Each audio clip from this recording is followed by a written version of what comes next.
Item ಯಾವುದೇ ಇರಲಿ try ಮಾಡಿ ಆಚಿ ಚಿಕನ್ ಮಸಾಲಾ. ಐತಿಹಾಸಿಕ ಬೆಂಗಳೂರು ಕರಗದ ಸಂಭ್ರಮಕ್ಕೆ ಇದೀಗ ದಿನಗಣನೆ ಪ್ರಾರಂಭ ಆಗಿದ್ದು, ಹೂವಿನ ಕರಗಕ್ಕೂ ಮೊದಲು ಇವತ್ತು ಹಸಿ ಕರಗ ನಡೆದಿದೆ. ಸಂಪಂಗಿ ಕೆರೆಯ ಶಕ್ತಿಪೀಠದಲ್ಲಿ ವಿಶೇಷ ಪೂಜೆ ಪುನಸ್ಕಾರಗಳನ್ನು ನೆರವೇರಿಸಲಾಗಿದೆ. ಚೈತ್ರ ಹುಣ್ಣಿಮೆಗೆ 3 ದಿನ ಇರುವಂತಹ ಮೊದಲು ಬರಲಿರುವಂತಹ ದೇವಿ ಇದು. ಮಗುವಿನ ರೂಪದಲ್ಲಿ ಹಸಿ ಕರಗದಲ್ಲಿ ದೇವಿ ನೆಲೆಸ್ತಾಳೆ. ದ್ರೌಪದಿ ದೇವಿ ಭೂಮಿಗೆ ಬಂದು ನೆಲೆಸುವಂತಹ ಪ್ರತೀತಿ ನಂಬಿಕೆ ಕೂಡ ಇದೆ. ಇನ್ನು ವಿಶೇಷ ಪೂಜೆಯ ನಂತರ ಬೀದಿಗಳಲ್ಲಿ ಹಸಿ ಕರಗ ಮೆರವಣಿಗೆ ಆಗುತ್ತೆ. ಪೊಲೀಸ್ ಇಲಾಖೆಯಿಂದ ಬಿಗಿ ಪೊಲೀಸ್ ಬಂದೋಬಸ್ತ್ ಕೂಡ ಮಾಡಲಾಗಿದೆ. ಬೆಂಗಳೂರಿನಲ್ಲಿ ಇದೀಗ ಕರಗದ ಸಂಭ್ರಮ ಮನೆ ಮಾಡಿದೆ. ನಾಳೆ ಹೂವಿನ ಕರಗ ಇದೆ. ಅದಕ್ಕೂ ಮೊದಲು ಇವತ್ತು ಹಸಿ ಕರಗ ನಡೀತಾ ಇದೆ.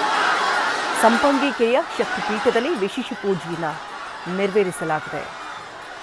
ದ್ರೌಪದಿ ದೇವಿ ಮಗುವಿನ ರೂಪದಲ್ಲಿ ಭೂಲೋಕದಲ್ಲಿ ಪ್ರತ್ಯಕ್ಷವಾಗುವಂತಹ ಸಂದರ್ಭ ಇದು.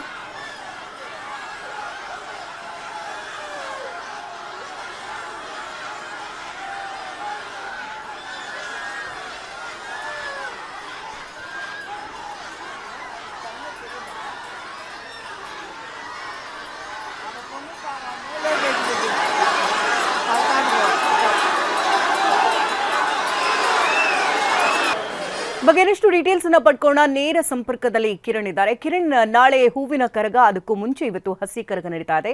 ಸಂಭ್ರಮಾಚರಣೆ ಹೇಗಿದೆ ಅಲ್ಲಿ?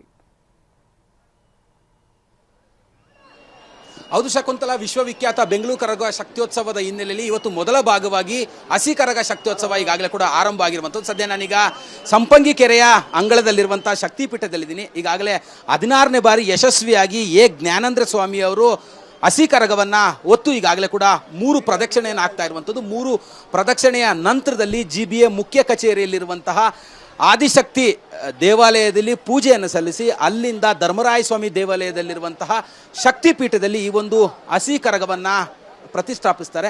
ಅದಾದ ನಂತರದಲ್ಲಿ ನಾಳೆ ಮಧ್ಯರಾತ್ರಿ ಹೂವಿನ ಕರಗ ಅಂದರೆ ವಿಶ್ವವಿಖ್ಯಾತ ಬೆಂಗಳೂರಿನ ಹೂವಿನ ಕರಗ ಏನಿದೆ, ಆದಿಶಕ್ತಿ ಸ್ವರೂಪಿಣಿಯಾಗಿರುವಂತಹ ಬೆಂಗಳೂರು ಕರಗಕ್ಕೆ ನಾಳೆ ಮಧ್ಯರಾತ್ರಿ ಅಂದರೆ ಚೈತ್ರ ಪೌರ್ಣಮಿ ಎಂದು ನಡೆಯುವಂತಹ ಈ ಒಂದು ಬೆಂಗಳೂರು ಕರಗ ವಿಶೇಷವಾಗಿರುವಂಥದ್ದು. ಈ ನಿಟ್ಟಿನಲ್ಲಿ ಈಗಾಗಲೇ ಕೂಡ ಸಾವಿರಾರು ಸಂಖ್ಯೆಯಲ್ಲಿ ವೀರಕುಮಾರ್ ಇರ್ಬೋದು ಮತ್ತು ಭಕ್ತಾದಿಗಳು ಹಸಿ ಕರಗದ ದರ್ಶನವನ್ನು ಪಡೀಲಿಕ್ಕೆ ಈಗಾಗಲೇ ರಾಜಾರಾಮಮೋಹನ್ ರಸ್ತೆ ಇರ್ಬೋದು, GBA ಇರ್ಬೋದು ಹಾಗೂ ತಿಗಳರಪೇಟೆಯ ಸುತ್ತಮುತ್ತ ಜಮಾಯಿಸಿರುವಂಥದ್ದು ನಾನು ಕೂಡ ದೃಶ್ಯಗಳಲ್ಲಿ ತೋರಿಸ್ತಾ ಇದ್ದೀನಿ. ತುಂಬ ದೊಡ್ಡ ಮಟ್ಟದಲ್ಲಿ ಈಗಾಗಲೇ ಕೂಡ ವೀರಕುಮಾರರು ತಾಯಿ ದ್ರೌಪದಿ ದೇವಿಯ ದರ್ಶನವನ್ನು ಪಡೀಲಿಕ್ಕೆ ಈಗಾಗಲೇ ಕೂಡ ಆಗಮಿಸ್ತಾ ಇರುವಂಥದ್ದು. ಅದರಲ್ಲೂ ವಿಶೇಷವಾಗಿ 9 ರಿಂದ 11 ದಿನಗಳ ಕಾಲ ವೀರಕುಮಾರರು ಕಾಲಿಗೆ ಚಪ್ಪಲಿಯನ್ನು ಧರಿಸದೆ ನೇಮ ನಿಷ್ಠೆ ವ್ರತದ ಮೂಲಕವಾಗಿ ತಾಯಿ ದ್ರೌಪದಿ ದೇವಿಗೆ ಅಂದರೆ ಅಲಗು ಸೇವೆ, ಅಂದರೆ ಇಲ್ಲಿ ನಾನೇನು ಈ ದೃಶ್ಯಗಳಲ್ಲಿ ತೋರಿಸ್ತಾ ಇದ್ದೀನಿ, ಕೈಯಲ್ಲಿ ಕತ್ತಿಯನ್ನು ಹಿಡಿದು ತಾಯಿಗೆ ಅಲಗು ಸೇವೆಯನ್ನು ಮಾಡ್ತಾರೆ. ಅಂದರೆ ವೀರಕುಮಾರರು ತಾಯಿ ಅಂದರೆ ಆದಿಶಕ್ತಿ ಸ್ವರೂಪಿಣಿಯಾಗಿರುವಂತಹ ದ್ರೌಪದಿ ದೇವಿಯು ಇವತ್ತು ಬೆಳಗ್ಗೆ ಅಂದರೆ 3 ದಿನಗಳ ಕಾಲ